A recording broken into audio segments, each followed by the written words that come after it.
నిన్న రాష్ట్ర ముఖ్యమంత్రి వర్యులు చంద్రబాబు నాయుడు గారు ఢిల్లీ పర్యటనలో భాగంగా మరి కేంద్ర మంత్రి వర్యుల్ని నిర్మలా సీతారామన్ గారిని కలిసిన దాంట్లో ఆయన కొత్త ప్రపోజల్ పెట్టాడు.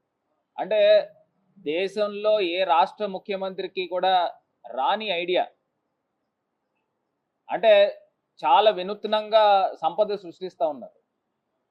ఆయన చెప్తా ఉన్నాడు కదా, నేను సంపద సృష్టించి ప్రజలకి సంక్షేమ పథకాలు ఇస్తానని.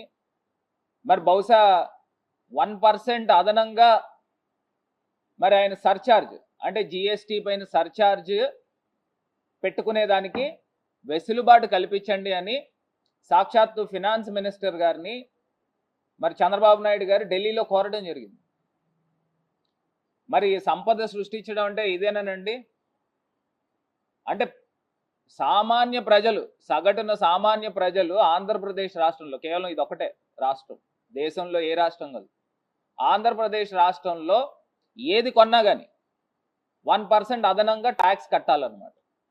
ఇప్పటికే నిత్యావసర వస్తువులు చంద్రబాబు నాయుడు గారు కుర్చీలో కూర్చున్న తర్వాత సామాన్య ప్రజల యొక్క నడి విరగొట్టారు.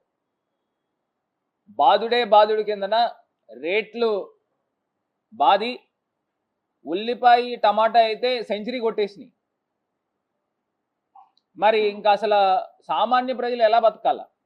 దీనికి అదనంగా మరి డైరెక్ట్గా ఫైనాన్స్ మినిస్టర్ గారిని ఎంత నిస్సిగ్గుగా అడుగుతా ఉన్నారండి.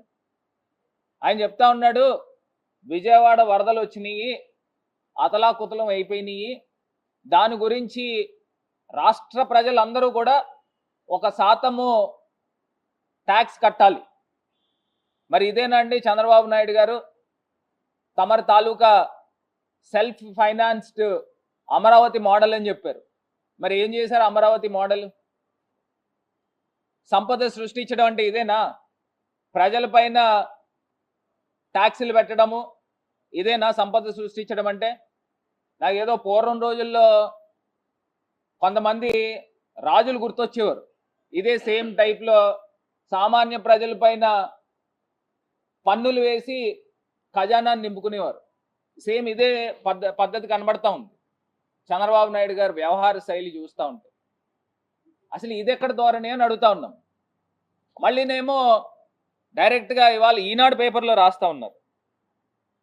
ఈనాడు పేపర్లో డైరెక్ట్గా వెసులుబాటు కల్పించండి అని చెప్తా ఉన్నారు. ఎంత అన్యాయం అండి ఇది!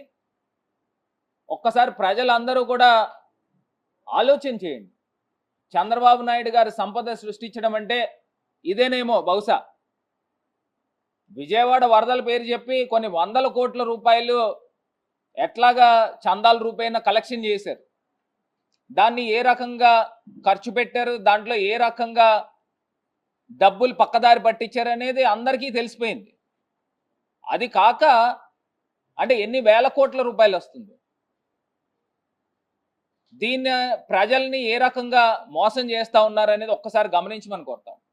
ఇది కాకుండా రెండో అంశము, ప్రధానమైన అంశం, కరెంట్ స్మార్ట్ మీటర్ల గురించి మాట్లాడుతూ ఉన్నారు. నేను ఒకటి అడుగుతా ఉన్నా ఇదే చంద్రబాబు నాయుడు గారిని, ఈ కరెంట్ స్మార్ట్ మీటర్లు నాకు ఒక సామెత గుర్తొస్తూ ఉంది. ఆ సామెత ఏంటంటే, చిన్నప్పుడు మేము చదువుకునేటప్పుడు ఇంగ్లీష్లో ఒక కామాకున్న ఇంపార్టెన్స్ గురించి చెప్పారు. ఒక సామెత చెప్తా. ఇంగ్లీష్లో ఒక జడ్జి గారంట ఒక స్టేట్మెంట్ రాసినప్పుడు ఒక అతనికి hang him not leave him, అంటే ఒక కామా తీసుకొచ్చి హ్యాంగ్ హిమ్ నాట్ అంటే ఆయన్ని ఉరి తీయద్దు, వదిలేయండి అని దానికి అర్థం. హ్యాంగ్ హిమ్ నాట్ పక్కన కామా పెట్టాలి. ఆయన పొరపాటున హ్యాంగ్ హిమ్ దగ్గర కామా పెట్టారు. అంటే ఉరి తీసేయండి, అతను వదలొద్దు అని. అంటే హ్యాంగ్ హిమ్ నాట్ దగ్గర ఒక కామా పెడితే, హ్యాంగ్ హిమ్ పక్కన ఒక కామా పెడితే ఎంత తేడా ఉందో, అదే రకంగా ఇదే తెలుగుదేశం పార్టీ ప్రతిపక్షంలో ఉన్నప్పుడు స్మార్ట్ మీటర్లు ఉరితాళ్ళు అన్నారు. మరి ఇదే తెలుగుదేశం ప్రభుత్వం అధికారంలోకి వచ్చాక స్మార్ట్ మీటర్లు వచ్చేసాయి అన్నారు. అంటే మీరు మాట్లాడితే మీరు చేసే పనులు ఏదైనా ఉంటే అది తప్పు కాదు, పక్కనోడు చేస్తే తప్పులన్నా. అంటే నాకు అర్థం కావట్లా. ఇదే చంద్రబాబు నాయుడు గారు ఆయన చెప్పిన అంశం చూడండి, రైతు మెడకు ఉరితాళ్లు వెయ్యవద్దు, రైతు మెడకు ఉరితాళ్లు వెయ్యవద్దు. అంటే స్మార్ట్ మీటర్లు ఈయన ప్రతిపక్షంలో ఉన్నప్పుడు మాట్లాడిని, ఇప్పుడు ఏం మాట్లాడుతున్నారు?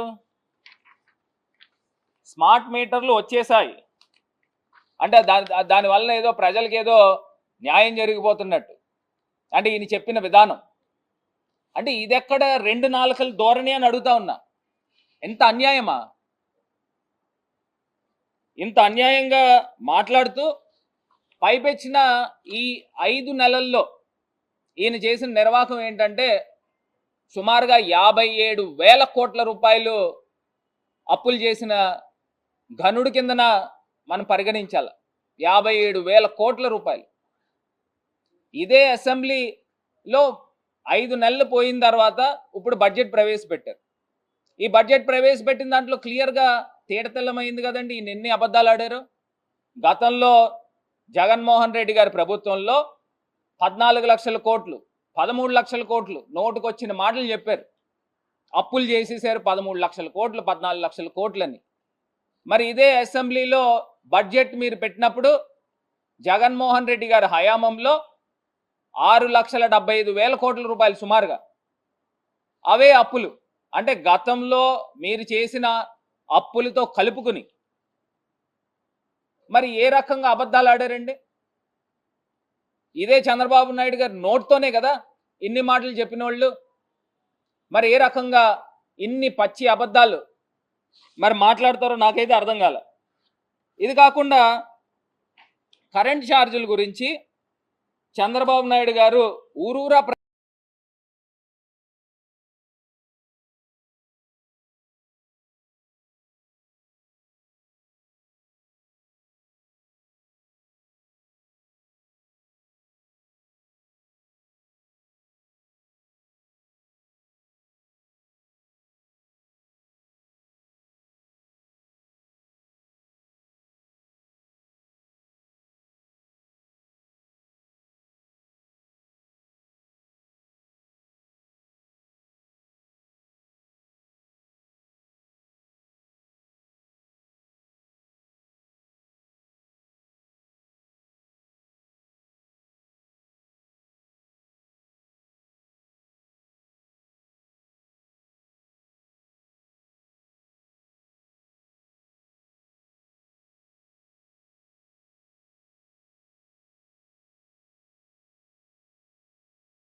పైపెచ్చిన ఈ 5 నెలల్లో ఈయన చేసిన నిర్వాహకం ఏంటంటే సుమారుగా 57,000 కోట్ల రూపాయలు అప్పులు చేసిన ఘనుడి కిందన మనం పరిగణించాలి.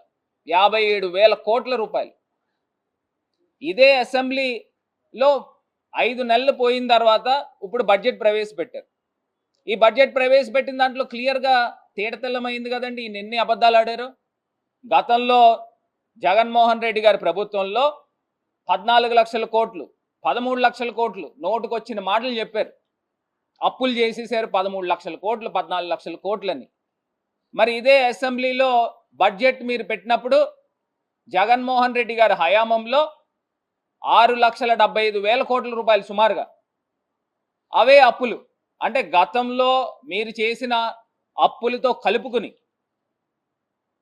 మరి ఏ రకంగా అబద్ధాలు ఆడారండి? ఇదే చంద్రబాబు నాయుడు గారు నోట్తోనే కదా ఇన్ని మాటలు చెప్పిన వాళ్ళు. మరి ఏ రకంగా ఇన్ని పచ్చి అబద్ధాలు మరి మాట్లాడతారో నాకైతే అర్థం కాల. ఇది కాకుండా కరెంట్ ఛార్జీల గురించి చంద్రబాబు నాయుడు గారు ఊరూరా ప్రచారం చేశారు. ఏమని ప్రచారం చేశారు? మేము అధికారంలోకి వచ్చిన తర్వాత నాణ్యమైన కరెంట్ ఇస్తాము, కరెంటు ఛార్జీలు అనేవి పెంచమని చెప్పేసి నేరుగా చెప్పిన మాట ఇదే చంద్రబాబు నాయుడు గారు. మరి ఆయన గెలిచిన తర్వాత మాకున్న లెక్కల ప్రకారం ఆయన 11,000 కోట్ల పైమాటే పెంచేదానికి ప్రణాళిక రూపొందిస్తూ ఉన్నారు. ఈ స్మార్ట్ మీటర్ల పేరు చెప్పి అదేవిధంగా సామాన్య ప్రజలకి ఏ రకంగా ప్రతి యూనిట్కి గరిష్టంగా రూపాయి మరి నవంబర్ 15 నుంచి ఈ యొక్క కరెంటు ఛార్జీల యొక్క బాధుడు మరి చంద్రబాబు నాయుడు గారి ప్రభుత్వంలో వేయబోతా ఉన్నారు. మరి ఇంతకన్నా అన్యాయం ఎక్కడైనా ఉందండి? అసలు స్కూళ్ళ పరిస్థితి ఏమైనాయండి? చిన్నపిల్లలకి మీరు కనీస పక్షాన ఏదైతే మధ్యాహ్న భోజనం పథకం అసలు నడుస్తూ ఉందా? క్వాలిటీ ఫుడ్ పెడతా ఉన్నారా? స్కూళ్ళ పరిస్థితులు ఏ రకంగా దారుణాతి దారుణంగా తయారు చేశారో అర్థమవుతోంది. మరి ఇది కాకుండా ఇదే చంద్రబాబు నాయుడు గారి ప్రభుత్వంలో బియ్యం రేట్లు ఎంత ఉన్నాయండి, నూనె రేట్లు ఎంత ఉన్నాయండి, ఇప్పుడు కరెంటు ఛార్జీలు. నిన్నటికి నిన్న సాక్షాత్తు అసెంబ్లీలో మరి మీ ఎమ్మెల్యేలు నేరుగా మాట్లాడుతూ ఉన్నారు. ఉచిత శాండ్ అన్నారు, ఆ పారదర్శకత కనబడట్లేదు, లోపం ఎక్కడుందో మరి దాన్ని సవరించాలని చెప్తా ఉన్నారు. 5 నెలలు అయింది, లోపం ఎక్కడ ఉంటుందండి? మీ ఎమ్మెల్యేలు అనుచరులు యథేచ్ఛగా ఇసుక అమ్ముకుంటా ఉంటే లోపం అక్కడ ఉంటుంది. అధికారుల మటుకు ఏం చేస్తారు? అధికారుల పైన నెపం నెట్టేస్తూ ఉన్నారు. అధికారులు మాట వినట్లేదని. అధికారులు ఏమన్నా అమ్ముకుంటారా శాండ్ని? ఎవరు అమ్ముకుంటారండి శాండ్ని? మీ తాలూకా ఎమ్మెల్యేలు వాళ్ళ తాలూకా మనుషులు కాదా? సిండికేట్ల రూపేణా డైరెక్ట్గా చేసుకుని అమ్ముకుంటా ఉన్నారు. ఇదే మద్యం షాపులు డైరెక్ట్గా మీ ఎమ్మెల్యేలకు వాటాలు ఉన్నాయని వాళ్ళే చెప్పుకుంటా ఉన్నారు. వాళ్ళే మీటింగ్లు ఓపెన్గా పెట్టేస్తూ ఉన్నారు. ఈ లోపాలు ఎక్కడ జరుగుతున్నాయి?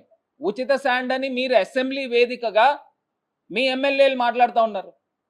ఆయన జ్యోతుల్ నెహ్రూ గారు మాట్లాడారు, వీళ్ళంతా మాట్లాడుతూ ఉన్నారు. మరి ఎక్కడ లోపం జరుగుతూ ఉంది? 5 నెలలు అవుతూ ఉంది అంటే వీళ్ళందరూ కూడా కాసు కూర్చున్నారు. కాసు కూర్చుని ఎప్పుడు ప్రభుత్వం వస్తుందా, ఎప్పుడు మింగేయాలా అన్నట్టు. గతంలో జగన్మోహన్ రెడ్డి గారి ప్రభుత్వంలో శాండ్ నుంచి కానీ వైన్ షాప్స్ నుంచి కానీ ప్రభుత్వ ఖజానాకి వేల కోట్ల రూపాయల ఆదాయం వచ్చేది. మరి ఇప్పుడు వచ్చే ఆదాయం ఎవరి జేబుల్లోకి వెళ్తూ ఉన్నాయి? మీ తెలుగు తమ్ముళ్ళు జేబుల్లో కాదా అని అడుగుతా ఉన్నా. ఇంత నేరుగా మీకు తెలుసున్నా కూడా ఇంకా ఈ పాటికి కూడా మీరు అరికట్టలేకపోయారు. ఇది నిజంగా చాలా బాధాకరం, శోచనీయం.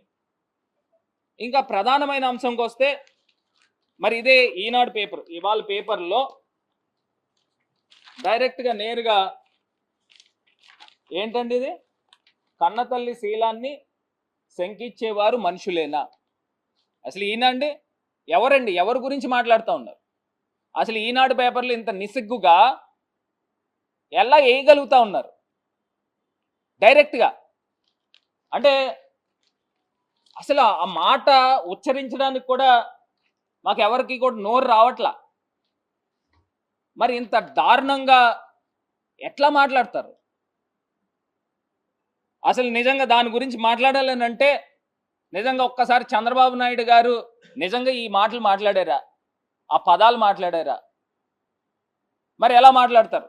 ఇదే తెలుగుదేశం పార్టీకి సంబంధించి డైరెక్ట్గా ఈనాడు పేపర్లో ఎవరైతే వర్రా రవీంద్రారెడ్డి గారి పేరు మీద ఫేక్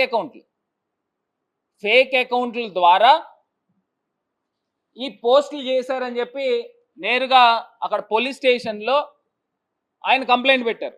ఆయన కంప్లైంట్ పెట్టినప్పుడు ఆ ఏరియా డిఎస్పీనో మరి ఏఎస్పీనో ఆయన మాట్లాడిన మాటలు ఒక్కసారి పోలీసు వారికి కూడా మీడియా ద్వారా ఒక్కసారి ప్రజలకు కూడా తెలియాలి కాబట్టి ఒక్కసారి ఆ పోస్ట్ కూడా నేను చూపిస్తాను.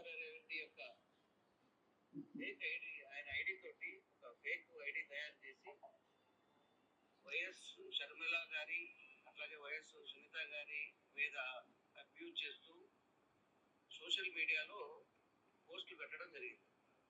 సో అది చూసినటువంటి రవీంద్రారెడ్డి లోకల్ పోలీస్ స్టేషన్లో ఫిర్యాదు చేయడం జరిగింది. చేసి ఈ అబ్యూజ్ చేసినటువంటిది సోషల్ మీడియాలో వైరల్గా మారి అది అనేక తంత్రాలకు దారితీస్తుండగా దీన్ని ప్రతిష్టాత్మకంగా తీసుకొని అంటే దీనికి అర్థం ఏంటండి? ఎవరైతే కారకులు ఈ కారకుడైనటువంటి నేను అది కూడా చెప్తాను. అంటే ఇది ఏ రకంగా ఉందనంటే ఒక ఫేక్ ఐడీని క్రియేట్ చేయడం. అంటే ఇవన్నీ కూడా ఏంటంటే వెన్నతో పెట్టిన విద్య కిందన తయారైపోయింది. అంటే ఒకళ్ళ పేరు మీద ఒక ఐడీలు క్రియేట్ చేయడము, క్రియేట్ చేసిన తర్వాత ఆ ఐడీల ద్వారా ఒక బోగస్ ఒక గ్లోబస్ ప్రచారం చేయడం. అంటే ఈ రకంగా ప్రచారం చేసి మనుషుల యొక్క వ్యక్తిత్వాలని, మనుషుల యొక్క క్యారెక్టర్ని ఈ రకంగా అసాసినేట్ చేస్తారా అని అడుగుతా ఉన్నా. అసలు ఎవరైనా కానీ కన్న తల్లి పైన ఎవరైనా నిందలు వేసుకుంటారండి? ఇంత దారుణంగా మరి మాట్లాడే వ్యక్తుల్ని ఏమనాలా అని అడుగుతా ఉన్నా. మరి ఇంత దారుణంగానా? నిజంగా ఒక్కసారి వారు కూడా ఆలోచన చేయాలి. ఎందుకు చేస్తారండి? అసలు జగనన్న నోట్లోంచి ఇంకా మనం అందరం కూడా అమ్మ అని పిలుస్తాము. ఆయన తల్లిగారు అనే పదం మాట్లాడతారు, విజయమ్మ గారు అనే పదం మాట్లాడతారు. ఆయన ఇచ్చే గౌరవము, ఆయన చెల్లికి కానీ తల్లికి కానీ ఇచ్చే గౌరవం. ఆయన షర్మిల గారిని కూడా షర్మిలమ్మ అని పిలుస్తాడు, విజయమ్మ అని పిలుస్తారు. అది ఆయన తాలూకా ఇచ్చే గౌరవం. జనరల్గా ఆయన బ్రదర్ కింద, అన్న కింద ఉన్నప్పుడు పేరు పెట్టి పిలవచ్చు చెల్లెల్ని, కానీ ఆయన షర్మిలమ్మనే పిలుస్తాడు. మా దగ్గర ఎప్పుడైనా టాపిక్ వచ్చినా లేకపోతే గతంలో ఎప్పుడు మేము మాట్లాడినా ఆయన వాడే పదం అది, ఆయన ఇచ్చే గౌరవం అది. మనం జనరల్గా మేము ఇంట్లో మా చెల్లిని పేరెట్టే పిలిచేస్తాం, కానీ జగనన్న అట్లా కాదు. అమ్మ అని దానికి వెనకాతల దాని వెనకాతల ఆ పదం చేర్చి మరి జగనన్న మాట్లాడతాడు. అది ఆయనకున్న విజ్ఞత. ఒక్కసారి రాష్ట్ర ప్రజలు కూడా ఒకసారి ఆలోచన చేయండి, రాష్ట్ర ప్రజలు కూడా ఒకసారి గమనించండి. అంటే ఈనాడులో హెడ్లైన్స్లో నేరుగా ఆ రకంగా పదాలు వాడచ్చా అని అడుగుతా ఉన్నా. అంటే చంద్రబాబు నాయుడు గారు నోట్లోంచి వచ్చిన పదాలు అవి మరి ఏ రకంగా మాట్లాడతారు? అంటే రాష్ట్ర ప్రజలకి ఈ రకమైన గ్లోబస్ ప్రచారం చేస్తూ ఉన్నారా అని అడుగుతా ఉన్నా. ఇప్పుడు నేను ఇందాక చెప్పాను ఒకటే సామెత, అంటే మీరు మాట్లాడితే అన్నీ కరెక్ట్, పక్కనోళ్ళు ఏదన్నా మాట్లాడితే అది పెద్ద అన్యాయం జరిగినట్టు భూతద్దంలో పెట్టి చూపిస్తారా అని అడుగుతా ఉన్నా. అంటే మీరు తీసుకొచ్చే స్మార్ట్ మీటర్లు వచ్చేసాయి అని చెప్తున్నారు. అంటే రైతులకు ఏదో మేలు జరిగిపోతున్నాయో అని చెప్తా ఉన్నారు. గతంలో అదే జగనన్న ప్రభుత్వంలో స్మార్ట్ మీటర్లు వస్తే రైతుల మెడలకి ఉరితాళ్ళు వేస్తున్నారని చెప్పారు. అంటే ఎంత వ్యత్యాసం ఉందండి, ఇంత వ్యత్యాసం ఉంది. ఒక్కసారి ఈ అన్ని అంశాలు కూడా ఒక్కసారి మళ్ళీ ప్రజల్ని ఆలోచన చేయమని కోరుతా ఉన్నా. ప్రధానమైనది 1% సర్ఛార్జ్ అనేది, ఇది రాష్ట్ర ప్రజలు ఎవరు కూడా ఒప్పుకోరు. అంటే మీరు రాష్ట్ర ప్రజలు ఏది కొన్నా కానీ 1% ఎక్స్ట్రా ట్యాక్స్ కట్టే కార్యక్రమము కేవలం ఆంధ్రప్రదేశ్లో జరగబోతా ఉంది. మరి ఆయన సాక్షాత్తు ముఖ్యమంత్రే కోరుతా ఉన్నాడు, వెళ్ళి ఫైనాన్స్ మినిస్టర్ గారిని మాకు 1% ట్యాక్స్ పెంచుకోవడానికి వెసులుబాటు కల్పించండి అని కోరుకుంటా ఉన్నాడు. అంటే ఈయన వెళ్ళి ఢిల్లీకి వెళ్ళి నిధులు తేవాల్సింది పోయి రాష్ట్ర ప్రజలపైన బండరాయిలు వేస్తారా అని అడుగుతా ఉన్నా. ఇది చాలా అన్యాయము, ఎట్టి పరిస్థితుల్లో కూడా రాష్ట్ర ప్రజలు ఒప్పుకోరు అని కూడా ఈ సందర్భంగా మరి తెలియపరుస్తూ, ఇంకొకటి బడ్జెట్లో మీరు పెట్టిన అంశాలన్నీ కూడా ఆయన చెప్తా ఉన్నాడు, ఇంత క్లిష్ట కాలంలో, ఇంత క్లిష్ట సమయంలో వెంటిలేటర్ మీద ఉన్న ప్రభుత్వాన్ని తీసుకొచ్చి బతికిచ్చాం. దీన్ని ది బెస్ట్ బడ్జెట్, నేను ఇప్పుడు దాకా 14 బడ్జెట్లు పెట్టాను, ఇది 15వ బడ్జెట్, ఇది ది బెస్ట్ బడ్జెట్ అని ఆయన కొనియాడుతూ ఉన్నాడు.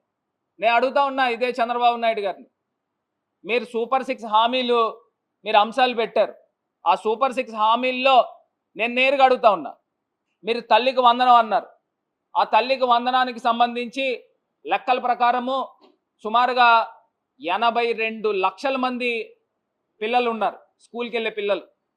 దానికి సంబంధించి సుమారుగా 12,000 కోట్ల రూపాయలు అవసరమైతే మీరు కేవలం 5,000 కోట్ల రూపాయలే బడ్జెట్లో దాంట్లో పెట్టారు. అంటే మీరు ఎంతమంది పిల్లల్ని చదివిద్దాం అనుకుంటున్నారు? ఇదే రకంగా రైతు భరోసా ఏమైంది? రైతు భరోసా దానికి సంబంధించి బడ్జెట్ మీరు ఏం పెట్టారు? అందులో ఏం పెట్టలేదే.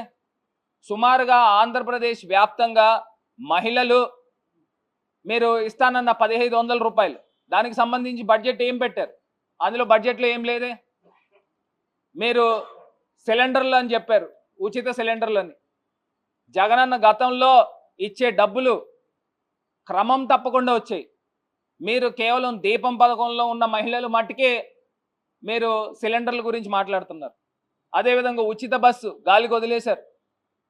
మరి ఇన్ని రకాలుగా ప్రజల్ని మోసం చేసి ఓట్లు వేయించుకుని మరి ఈ రకంగా అన్యాయం చేస్తారా అని అడుగుతా ఉన్నా. ఈ రకంగా మోసం చేస్తారా అని అడుగుతా ఉన్నా. అంటే ఈ అంశాలు అన్నిటి గురించి ఎవరైనా సోషల్ మీడియాలో మాట్లాడితే వాళ్ళందరిపైన కేసులు పెట్టేదానికా? ఇప్పుడు సోషల్ మీడియాలో ఉన్న వ్యక్తులు అందరిపైన కేసులు పెడతా ఉన్నారు. అంటే ఈ లోపభూయిష్టమైన ఈ బడ్జెట్ గురించి ఖచ్చితంగా ప్రజలందరూ మాట్లాడతారు, సోషల్ మీడియా వేదికగా మాట్లాడతారు. దాన్ని కూడా మీరు కేసులు కట్టి అరెస్టులు ఏ రకంగా చేస్తూ ఉన్నారు? ఇది అన్యాయం కాదా అని అడుగుతా ఉన్నా. గతంలో మీరు ప్రతిపక్షంలో ఉన్నప్పుడు మీరు ఎవరి కాళ్ళు నోటికి వచ్చినా సోషల్ మీడియాలో ప్లాట్ఫామ్ల్లో మీరు పోస్టులు పెట్టారు. గతంలో ఎప్పుడైనా ఇంత దారుణమైన కేసులు కట్టిన సందర్భాలు ఉన్నాయా అని అడుగుతా ఉన్నా. ఇంత దారుణమైన అరెస్టులు చేసిన సందర్భాలు ఉన్నాయా అని అడుగుతా ఉన్నా. ఒకే వ్యక్తి పైన 20 పోలీస్ స్టేషన్లలో కేసులు కడతారా? 20 చోట్ల కంప్లైంట్లు వచ్చినాయి. ఇక్కడ మొన్నటికి మొన్న ఒక సోషల్ మీడియా వ్యక్తిని అరెస్ట్ చేసి కోర్టు రిమాండ్కి ఇస్తే మళ్ళీ పీటీ వారెంట్ కింద వేరే స్టేషన్ తీసుకెళ్లారు. అలా స్టేషన్లు తిప్పుతా ఉన్నారు. దీన్ని ఏమంటారు? ఇది హ్యూమిలియేషన్ కాదా? ఇవన్నిటి గురించి కూడా ఒక్కసారి మళ్ళీ మీరు పునరాలోచించుకుని మీరు మాట్లాడే ప్రతి అంశము, ప్రతి విషయము కూడా మీరు కేంద్రంతో మాట్లాడిన 1% ఏదైతే సర్చార్జ్ గురించి మీరు మాట్లాడారో దాన్ని బేషరతుగా వెనక్కి తీసుకోవాల్సిందిగా వైఎస్ఆర్ కాంగ్రెస్ పార్టీ తరఫున డిమాండ్ చేస్తా ఉన్నాం. ఏండి? ఖచ్చితంగా అండి. ఇప్పుడు మేము పార్టీ ప్రకారంగా పార్టీ అధ్యక్షులు వారు ఇచ్చిన దీని లైన్ బేస్ చేసుకుని ఖచ్చితంగా ప్రజల పక్షాన్ని నుంచి ప్రజల పక్షాన్ని పోరాటం చేయాలి. ఇప్పుడు నేను ఒకటే అన్నాను, స్మార్ట్ మీటర్ల గురించి గతంలో ఏం చెప్పారండి ఇదే చంద్రబాబు నాయుడు గారు? ఉరితాళ్ళు అన్నారు. ఇప్పుడేమో స్మార్ట్ మీటర్లు వచ్చేస్తున్నాయి అంటున్నాడు.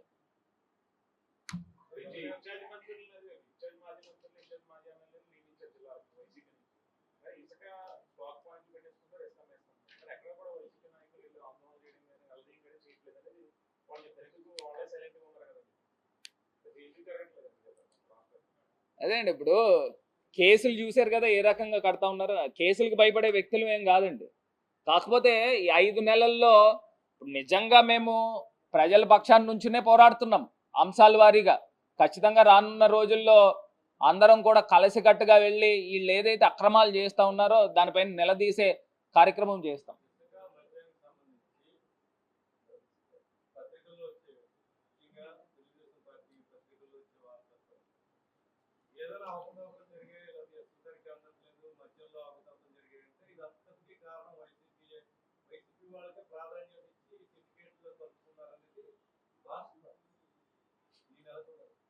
అదే ఇప్పుడు నేను ఒకటి అడుగుతున్నానండి, అధికారం ఎవరి చేతిలో ఉంది?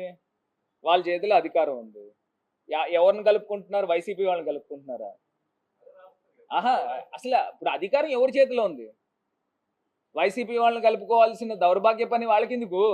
ఒకవేళ వాళ్ళు తినేయాలని అనుకుంటే ఏదో రకంగా తీసుకొచ్చి బురద అంటించాలా మా పైన? ఒకవేళ నిజంగా ఎవరైనా మా తాలూకా ఇలాంటి సూడో నాయకులు ఉంటే వాళ్ళందరినీ ఏరియాలి.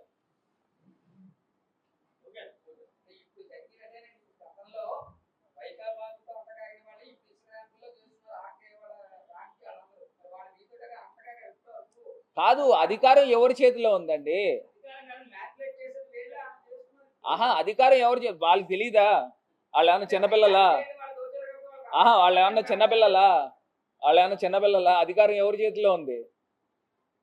అడ్డుకట్ట వేసుకోవాల్సింది ఎవరు? వాళ్ళే కదా.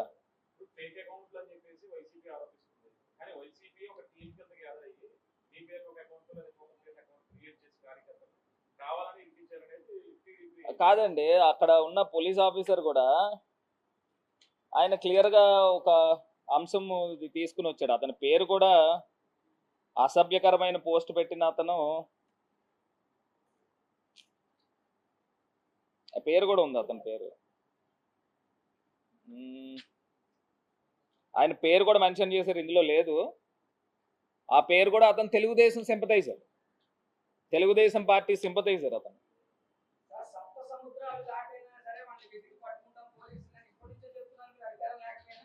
ఆహా అట్లా కాదండి, పోలీసులు అనే పదం ఎవరైనా వాడారా? నాకు తెలియదు.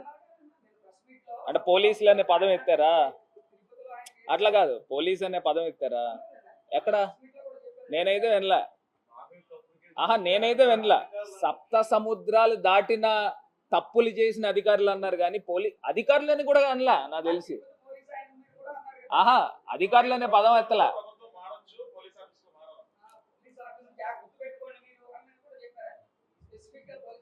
ఇప్పుడు మీరు సప్త సముద్రాల గురించి మాట్లాడిన దానికి తిరుపతి మాట్లాడిన దానికి సంబంధం లేదు. ఆయన తిరుపతి పోస్టింగ్ అయిన అతను మళ్ళీ నేను బ్యాక్ కి తెలంగాణ వెళ్ళిపోతాను కదా అని అనుకోవచ్చు. అనుకున్నా కానీ తప్పులు జరిగితే వెనక్కి తీసుకొస్తామనే పదం మాట్లాడారు. సప్త సముద్రాలు అనేది ఏ వ్యక్తిని లేకపోతే ఏ డిపార్ట్మెంట్ ని ఉద్దేశించి మాట్లాడలే, తప్పులు చేసిన వాళ్ళని గురించి మాట్లాడారు.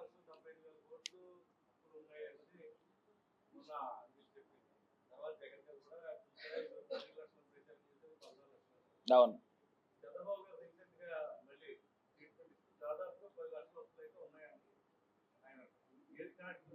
ఇప్పుడు అలా కాదండి, అసెంబ్లీలో బడ్జెట్ ప్రవేశపెడతారు. ఆ బడ్జెట్ లోనే అసెట్స్, లైబిలిటీస్, బారోయింగ్స్ ఇవన్నీ వచ్చేస్తాయి. ఇప్పుడు అందులోనే 6,74,000 కోట్లు వాళ్ళే మెన్షన్ చేసుకున్నారు, వాళ్ళే బడ్జెట్ లో పెట్టుకున్నారు. అప్పుడు ఏది నిజము? మరి చంద్రబాబు నాయుడు గారు తప్పు మాట్లాడుతున్నారు, అబద్ధాలు మాట్లాడుతున్నారు. మరి ఇంత దారుణంగా అబద్ధాలు మాట్లాడచ్చా? రాష్ట్ర ప్రజలకి తప్పుదోవ పట్టించచ్చా అని అడుగుతా ఉన్నాం. నేను డే 1 నుంచి చెప్పేది అది. నేను ఇందాక ఒక ఎగ్జాంపుల్ చెప్పానన్నా. ఇప్పుడు ఇంగ్లీష్లో ఒక ప్రోవర్బ్ లాంటిది, హ్యాంగ్ హిమ్ నాట్ దగ్గర కామా పెట్టి లీవ్ హిమ్ అంటే ఆయన్ని ఉరి తీయద్దు, వదిలేయండి అని. కామా ఎక్కడ పెట్టారంటే హ్యాంగ్ హిమ్ దగ్గర పెట్టారు. Hang him not leave him అంటే ఉరి తీసేయండి, వదలొద్దని. అంటే ఎంత తేడా ఉంది? అంటే చంద్రబాబు నాయుడు గారు మాట్లాడితే అబద్ధాన్ని నిజం చేస్తున్నారు, నిజాన్ని అబద్ధం చేస్తున్నారు.